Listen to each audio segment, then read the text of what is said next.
ఎప్పుడు చలాకీగా ఉండే మా అమ్మాయికైతే ఫీవరు, కోల్డ్, కాఫ్ 3 ఒకేసారొచ్చాయి. అస్సలు నన్ను వదలడం లేదు. కంటిన్యూగా ఏడుస్తూనే ఉంటుంది. పిల్లలు అల్లరి చేస్తున్నప్పుడు చిరాకనిపించినా అప్పుడే బావుంటుంది. వాళ్ళకేదన్నా చిన్న ప్రాబ్లమ్ వచ్చినా పేరెంట్స్‌గా అయితే అస్సలు తట్టుకోలేము. డిజాకి జనరల్‌గా ఫీవర్ అది రాదు. ఇమ్యూనిటీ బానే ఉంటుంది. వాళ్ళ డ్యాడీ కూడా మంచి ఫుడ్స్ అన్నీ పెడుతూ ఉంటారు. తనకి బాదాము, డేట్స్, వాల్‌నట్ ఇవన్నీ కూడా కొంచెం కొంచెం డైలీ పెడతానే ఉంటారు. ఇంకా ఫ్రూట్స్, వెజిటబుల్స్ ఇంట్లో ఉండేవి అవన్నీ కూడా నేను పెడుతూ ఉంటాను. డైలీ 1 ఎగ్ అయితే కంపల్సరీగా ఇస్తాము.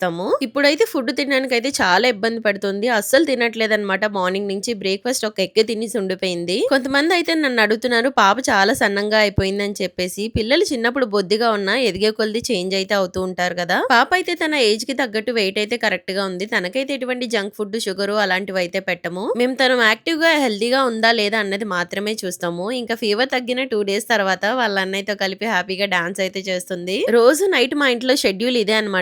డిన్నర్ అయిపోయినాక ఇద్దరు ఇలా ఎగురుతా ఉంటారు. ఎగిరి ఎగిరి ఇద్దరిలో ఎవరో ఒకళ్ళు దెబ్బలు తినేసి అయితే పడుకుని పోతారు. మరి మీ ఇంట్లో షెడ్యూల్ ఎలా ఉంటుందో కామెంట్ చేయండి.